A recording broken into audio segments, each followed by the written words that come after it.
Welcome back to the neighborhood. My name is Dylan, and today I'm going to be talking about Tribes of Midgard. What it is, what I like about it, some things I wish were maybe a little different, and whether or not I think it's worth your time checking out in 2024.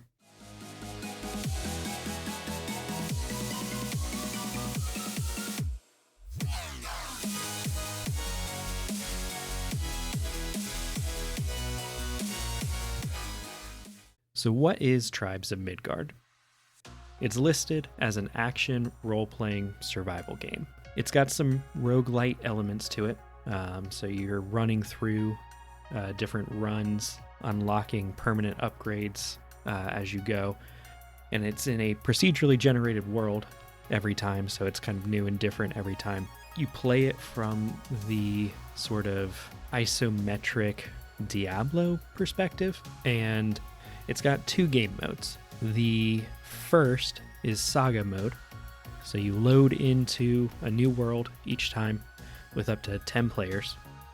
You start in a pre-built village and you start going around the world exploring, collecting resources to upgrade your village, upgrade some gear, level up.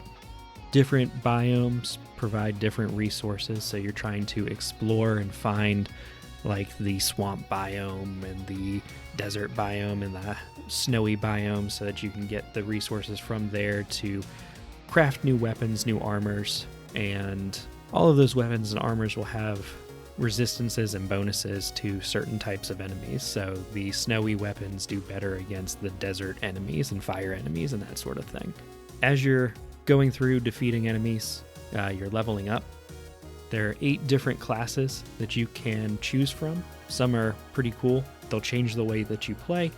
The one that I play a lot is the Seer, and so part of what you can do with that class is you can kind of negate some of the survival elements. So if you're in the desert zone during the day and it's super hot, you'll start taking slow chip damage for your health, and you can, with the Seer, get an upgrade that takes away sort of the temperature penalties. There are some that are more range focused. There are some that focus heavily on like a shield. There's a berserker that focuses on just like attacking a whole lot and does more damage as they lose some health and that sort of thing. So it can change the way that you play and let you kind of tweak and experience something new each run. As you're exploring the world, you'll find some caves, you'll find some dungeons, enemy camps, that sort of thing that you can clear out and get treasure chests and loot and that sort of thing. The whole objective overall is there are a series of Saga quests that are guiding you basically through Ragnarok. You're trying to defeat these 4 ancient bosses like Fenrir and Suture. Hell is, I think, the ultimate end boss if you complete like all 4 of the big ancient Saga quests. And so you're working to try to prevent Ragnarok. As you're doing this, every few days, a Titan is going to spawn in the world. There are 4 different like elements that the Titans have: light, dark, fire, ice. And so one of those will spawn and start slowly making its way towards your village, and you have to defeat it before it gets there, because if it gets to your village, it'll break down the gates pretty easily and destroy your like home base. So you've got a few days as it's kind of making its way towards your village to gear up and go out and defeat it with your allies. You're going out exploring during the day, and every night hell things will spawn and start attacking your village. The first couple of nights, you don't really have to worry too much about it. Like, they'll attack your gates, but it's unlikely that they'll get through. You can go home and defend it, get some gear, get some experience, but you don't have to. But every few days there's a blood moon event where they get much more powerful, and if you're not there kind of defending your village, it's very likely that they're going to get through and destroy your village, and you'll lose the game. So you're splitting your time between exploring and defending. You can upgrade your village. You can upgrade sort of the characters that are in your village, the NPCs, so that they can take on some of these enemies, help you out. You can put some arrow turrets around so that you can more safely continue exploring during the night without having to constantly go back and defend the village. But as the game goes on, days grow shorter and the nights grow longer.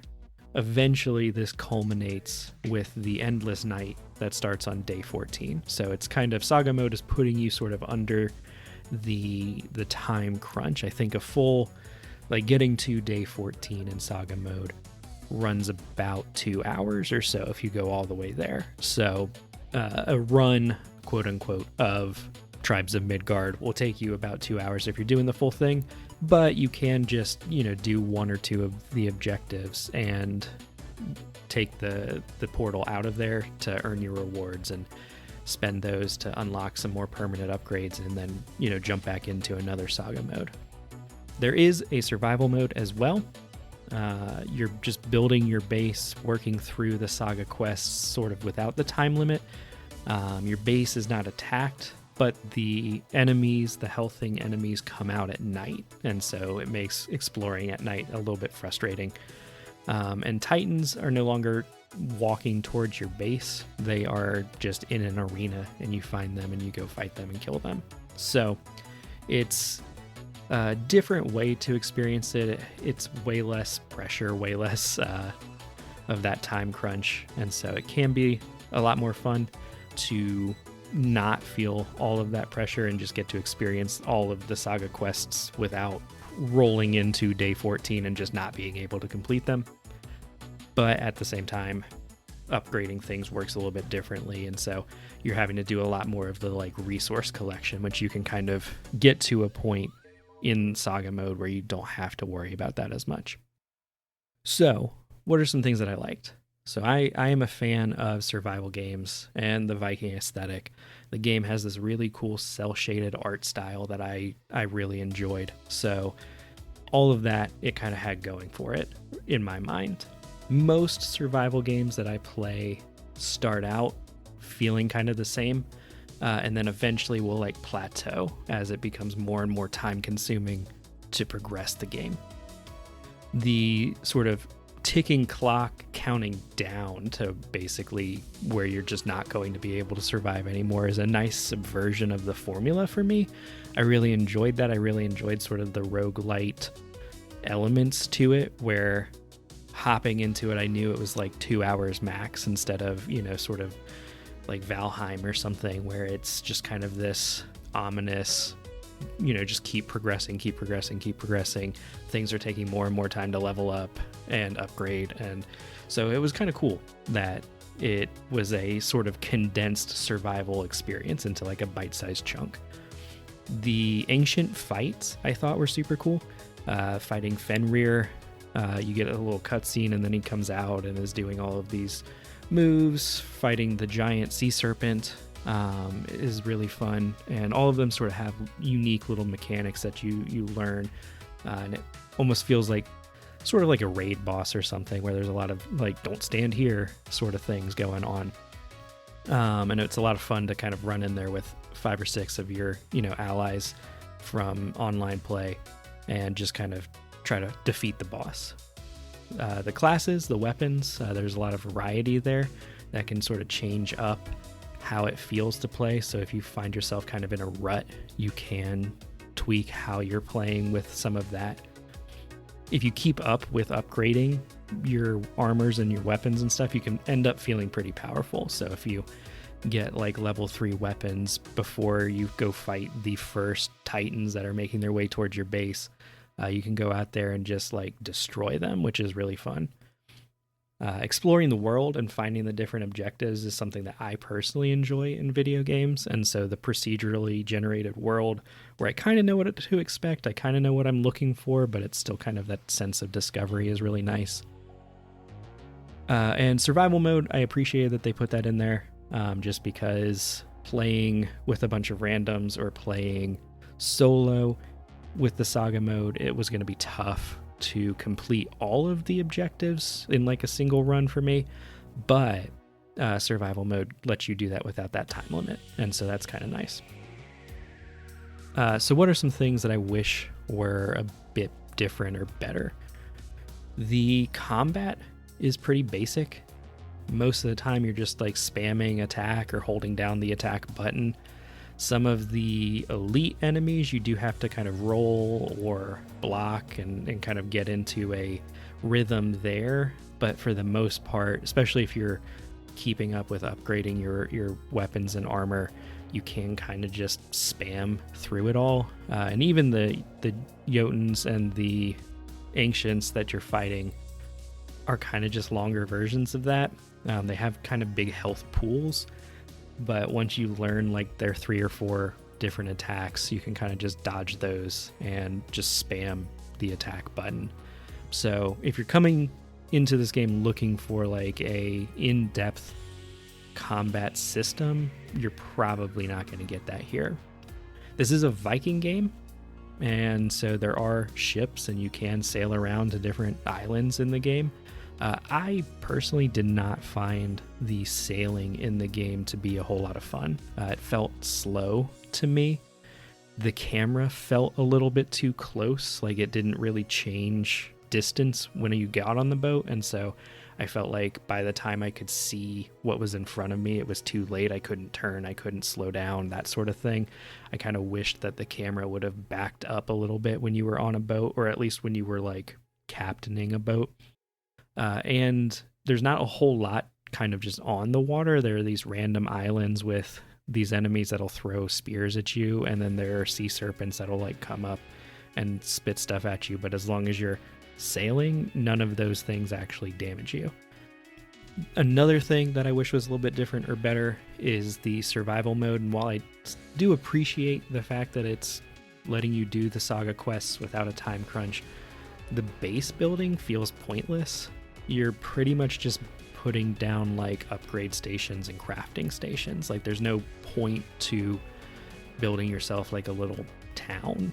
And so that part just kind of felt boring. Like I would have liked there to have been a reason to sort of like build and upgrade a town, make some fortifications, that sort of thing, because you know the enemies are not coming to your town attacking it. It's just kind of your town is there, and it's mostly just for like decoration if you decide to do anything besides just put upgrade stations down. Upgrading those stations takes a ton of materials that can be tedious to kind of gather by yourself if you're playing solo. And the things in the Saga mode that would kind of like start giving you resources every 10 minutes or so are not available, or at least I haven't found them in the survival mode. And so at a certain point it would be nice to reach where you don't have to like go collect wood anymore. You can just put a lumber yard there and it just makes wood for you. That would be nice. I would love to have seen a mode that sort of blended Saga mode and survival mode a bit more. Like still let you have a base, maybe even that pre-built base that you can upgrade, but maybe just a Saga mode that didn't have the 14-day timer on it would have been maybe what I would have liked to see a little bit more, instead of just kind of the free survival mode with no base building point. The final thing I'll point out is that unlocking some of the classes and runes through that sort of permanent upgrade system that you're doing sort of the roguelite stuff with can take a bit. And some of the things that you have to do to unlock some of the classes and runes can be kind of difficult. And there's not like a clear, easy way to understand how you're supposed to do some of that. It's not like you're just earning currency and getting to spend that however you want. Like completing some of the objectives can be a bit tedious. So what is the verdict? Is this game worth checking out in 2024? So on the S through F scale, I would give this game a B. It's not going to change your life. It's not, game of the year. It's not this, amazing hidden gem that is S tier. But I do think it's a very fun game. I think you can have a good time with it. I like a lot of what it's doing. I like the unique blend that at least for me, of the roguelite and survival genres.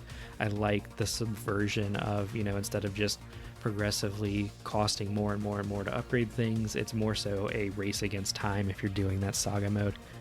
And it's frequently on sale for less than $10. So if you're looking for a fun little experience that you can play for, a couple weeks and not feel bad because you didn't spend a whole lot of money on it, this is a good contender for that. It's a fun game, especially if you've got some friends maybe that want to check it out and you can work together to complete some of the objectives.